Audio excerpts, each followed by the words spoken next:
Hey everybody, it is I Hope Tazelle, and I'm coming back at you all with another episode of Can We Talk. Now this week I have a special guest, from the HBTN. Now I know a lot of you all are wondering why I have so much content around it and why it's so important, but Miss Brianna Furt is going to help us, demystify a couple of things and have some real Black women talk around the constant conversation that we should be having with HIV and AIDS. So, Doc, how you doing?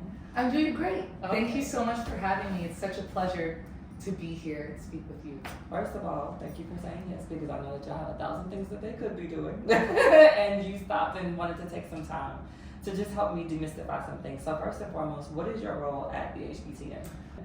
Well, I'm a protocol team lead, which means I kind of work with the NIH. I work with our clinical trials units, our nurses, our doctors at those units, our community engagement advocates, our pharmacists, everybody and everything that's involved in getting a vaccine clinical trial up and running from concept, we like to say from bench to your arm, right? Mm-hmm. So from working with the developers at the bench, doing their science, looking in the microscope with those little pipettes, all the way up to, okay, we like this product, it's safe, we don't have to give it too often, and we're having a vaccine trial now. That's what I do. A Black woman, y'all, okay? A Black woman, all right? First and foremost, thank you and your team for making those things happen, because I understand and we know that while vaccines can be scary and while some of us do not socially trust them, people that are creating these things, one, look like folks that are going to have our best interests at heart and are experiencing the same life experiences that a lot of us are having, which demystify some of those like weird theories that we might have around HIV and AIDS, period. So what I wanted to do was just ask you a little bit about your day-to-day work. If, we had to clock 24 hours or maybe a 12-hour shift with you, what are some of the things that, you have to tackle in a day, and how do those things, how do they affect the way that you do your work? Absolutely. It's definitely different than clinic life versus office life and research life. So that was a balance and a change that I had to think about it. So day to day, you come in, and since a lot of our collaborators are in South Africa, days start pretty early in the morning. So earliest meetings usually would be 6 a.m. because they know that we're here on the West Coast, so that's quite the time delay. So we'll meet, we'll talk about one of the protocols that we're working on, which group it affects, meaning is it going to be a pediatric study? Is it going to be adults age 18 to 55, 18 to 50? Do we want all women or just women and trans women? Do we want, or like Gen Pop, right? Okay. Because the demographics throughout the world are different, right? Who's going to be affected and be at a higher risk for HIV acquisition? So we know in America, it's going to be, men who have sex with men. But in South Africa, it's definitely going to be women in heterosexual relationships. Whereas in Peru, it might be trans women, right? So we have to think about those kinds of things, and that's kind of how we will develop our study. It's the audience that matters, right? The people who will take the vaccine. So we start with meetings, we discuss all kinds of things. How many people we want in our study, how often they will get vaccine, how many times they have to come into clinic, what are the things that we want to look at the end of the day, right? You're coming in, you're getting your vaccine, you're getting counseling and a physical exam and things like that, but we also grab blood, right? That's part of that physical exam. So what are the things that we want to look for in the blood? Sometimes we do other procedures, right? Like you'll hear about fine needle aspiration and lymph node biopsy. So that's when we basically will shave your armpit, we'll use an ultrasound, like when you're gonna look for a baby, right? It's the same thing. We'll use the ultrasound and we can see little lymph nodes in your armpit. There's lymph nodes here, right, kind of everywhere throughout your body. Okay. And whenever anything new is introduced into your body, a virus, a bacteria, a fungus, a vaccine, and anything that can make you sick. Like when you get strep throat and you're like, oh, my throat hurts, and the doctor feels here, they're feeling your lymph nodes. Swelling your lymph nodes. So when we introduce a vaccine, your body makes a reaction, and that reaction is your immune system, which is good. So we feel for that and we see where the vaccine has gone. And what we look for is it making additional B cells that can fight HIV, so that before you come into encounter the virus, we've already got an antibody there to stop it, right? We look for, are there things that will help make T cells work better, right? So we're priming the body to have patrol officers out in case you ever come in contact with HIV. And this is your day-to-day. This is the day-to-day. This is just like, I go to work, like, our officers, like, put on their vests and, like, strap in their, like, this is what you do. This is what we do, yeah. How many other Black women would you say you see in this field? Whether it's day-to-day or just, like, at other conferences and spaces? Unless I'm in South Africa, I'm not gonna lie, not many. And even there, probably maybe 30%, 30 or 40% in South Africa, and that's concentrated. And most of our Black women that we see in South Africa, they're on the ground as well. So not only are they contributing to our team, we have chairs and co-chairs at each protocol, each study that we do. And so they're often the staff physician at that clinic. So in addition to their normal clinic duties, they also do their research studies and see research patients. And so, that's a big deal. But then they also join these meetings where they can help us figure out, okay, this is who our clinic usually serves. If there's a nurse's strike, if there's, all the things that you don't really think about. What is the climate like? Are people willing to even participate in a vaccine trial, right? So it's all those little kind of social determinants of life things that they can see on the ground that then percolate up to us so that we can make it so that a trial is safe, it's going to be effective, it will be useful, we can iterate, et cetera, et cetera. I'm floored because even with the fact that you just said, like, there's only about 30 or 40% in a very concentrated area, the amount of work that is being done by said group is still magnanimous in a lot of ways. And I think that there's not enough people that are talking about this. And I know me and my audience, right, we love to have a conversation about what radical rest looks like in those spaces, and also debunking a lot of, like, the myths. So there are two things that I want to debunk before we talk about how you get rest from those things. And one of them is the new numbers that are floating around Black women's communities that say that Black women's numbers for HIV contractions have been climbing over the last couple of years. And from what I'm hearing from people that are doing the actual work, that is simply not true in America. Can we get, like, is there some proof to that? Or is there, like, where did the misconception come from? Have the numbers been skewed somewhere? What is that? Well, both things are actually true. Okay. So one, in the global South, which is the Southern Hemisphere, and so we're talking about South America, we're talking about Southern Africa. Okay. It is mostly women who are more at risk and whose numbers are climbing as far as new HIV diagnoses. Okay. And this is because we're counting trans women and we're counting those women who are in those heterosexual relationships, right? So those numbers, that's still our target groups right there. Like, even in the States, right? It's still trans women, it's still women who are in heterosexual relationships, but in addition to that, the men who have sex with men. Gotcha. And so globally, it would be, yes, those numbers in that small population, if they start out small and you see a little bit of change, then it's going to look like proportionately it's much bigger numbers. Gotcha. Versus I have this huge lake and I put a raindrop in it. So what is happening here is that people are conflating the way that the numbers are versus the way that the numbers look. Exactly. Understood. Exactly. Okay, so that's how we get a both and in this situation, because it's not that it is not true, but it is not that it's just not true in these particular spaces. Exactly. It Gotcha. has to be contextualized. There you go.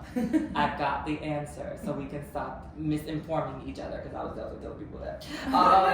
Okay. So one of the things outside of that is that there's a rumor that HIV's cure should be here by 2030. And if we're to believe that, then what or when do we think that an HIV vaccine for prevention and preventative measures will be ready? Well, we've made a lot of inroads, to be honest with you. There is a whole group, a whole faction of people who work on HIV that is just strictly devoted to cure, which I think is amazing. Because if we can just be like, oh, you've got this, boop, blah, we're good, right? Like penicillin and strep throat. Wonderful. But this virus is one that, as we know, it is so tricky. It has cousins, it has second cousins, it has, third cousins twice removed. It varies so much from region to region. It can change within your body. You can already be living with HIV and be exposed again and acquire a separate strain and have that strain then mutate in your body. Not to mention all the things that HIV does on its own to protect itself so that it can replicate in your body, right? So it's an uphill battle for sure. Mm-hmm. So I think that working with all these groups, working with CURE, working with the HPTN, which is the Prevention Network, working with our group, we have a lot of ammunition that we can, use against this virus. And so as far as how close we are to a cure, how close we are to a vaccine, I mean, every protocol that I get, I secretly am like, this is the one. Like, this is gonna do it, right? Like, we're gonna put this, I'm just gonna share, I don't know if it's allowed, but I'm gonna share it anyway. One of my protocols that I have is in infants, and it's newborn babies who are HIV negative, but their moms are living with HIV. Mm-hmm. And so we get to be at that crucial moment where we can introduce a vaccine in their regular pediatric vaccination schedule and see if they make antibodies, a broadly neutralizing antibody to HIV. And this is so important and so great because this is way before their sexual debut.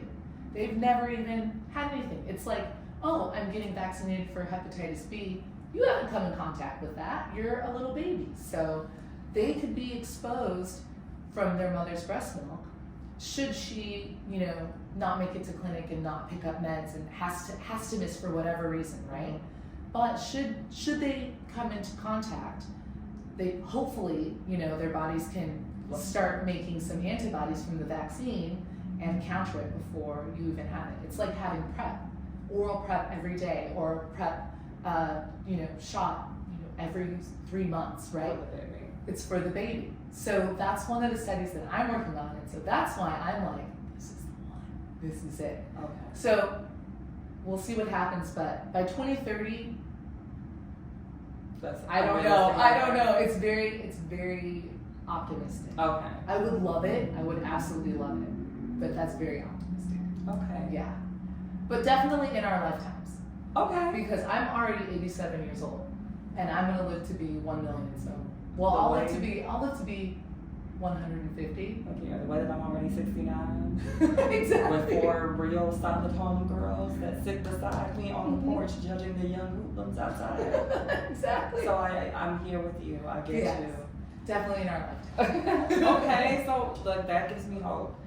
No pun intended. That gives me hope, and I think one of the things that also gives me hope is you all being able to rest. Like, I think that being in fields where we're often overlooked, where our voices are not really thought to be important in spaces that often our voices change the landscape of things once they are used and heard. How do you get rest? Oh, that's a good one. I don't know if you know, I'm a new mom, so what is rest? What does that look like? I have no idea. This morning the baby woke up at 6 and I was like, but why, baby? I still have 10 more minutes. No. How do I rest? I think walking helps. Okay. Yeah, walking, listening to podcasts, reading is out because there goes the baby. Right. But I think, yeah, walking and listening to podcasts, and I'm lucky enough to live in Seattle where we've got nothing but green belts and hiking trails and kayaking and fresh air and mountain views and this and that. So I think getting into nature and then just kind of, and having a good meal really grounds me and then sets me up for success later because I'm refreshed. I love that. Yeah. I think that, especially as somebody who has to constantly give and deliver different messaging to people that is sometimes hard to give, it means a lot to be able to sometimes just take a walk, like after a strenuous, like, dumping of video footage or like recording something that's really hard and tough as far as like the information goes. Being able to get out, and DC is not as green, but like it is it's a walkable city. Yeah. And so being able to kind of sort of get out, get into the fresh air, walk past a couple of people, grab a coffee, make my way back is one of those like short-term goals that makes me really happy. Mm-hmm. But also you have a new baby, and so new baby is taking up all of the time and all of the like the love and the energy and all of the things. And so you're fresh back at work. How does it feel to be away from new baby while also working on things that can change the way that new baby sees health? Ooh, that's a really good question. It's really hard to be away from him. I miss him already, and it's been, I don't know how long I've been here today. I try to come in as much as I can. And I'm also really lucky that I'm able to do some of my work from home so that I can have a really balanced work-life schedule. It gives me hope, no pun intended, to know that he'll have options. Like now, I wouldn't dream of not including the HPV vaccinations into his schedule, right? I wouldn't dream of it. Why would I do that? When it's time for college, I wouldn't dream of not giving him that vaccine for meningitis, right? Mm-hmm. Like you're with all these kids, you're in a close group. I know the risk factors. Mm-hmm. I wouldn't dream of it. So I think just the option of, taking something that could prevent this. I mean, HIV now, how often do we really hear in the United States? Because this does happen. In the United States, someone progressing to AIDS, right? Correct. It's very, very rare. So we are very fortunate to have the opportunity to have medicines available to us, access to health care, access to insurance that helps pay for that health care, and if not, other ways to be able to get it. And so for him, I do the work. You're exactly right. I do the work for him, for his future, and for his little friends' futures, and for our future, because we'll be there too. That is the perfect way to end this segment. And I want to just remind people that the work that the folks at HBTN do, like Brianna, like so many other amazing doctors and scientists and folks in the labs, like these are people. There are moms, there are moms' friends, there are aunts, our sisters. They are the people that you pass in the Target trying to get their toilet paper and their bag of apples or whatever the case may be. And there needs to be this camaraderie, and there needs to be more communication around the folks that are creating the things that we're talking about on social media and the people who want to spread those messages, because otherwise we are spreading either misinformation or information that is just misunderstood. That's exactly it. Yeah. And so again, thank you so much, Brianna. Of course. And thank you to the HBTN. And make sure, if you want to hear more about this conversation or conversations I'm going to have in the future, that you visit helpendhiv.org and follow them at helpendhiv. Until next time, I'll see y'all around. Bye, everybody.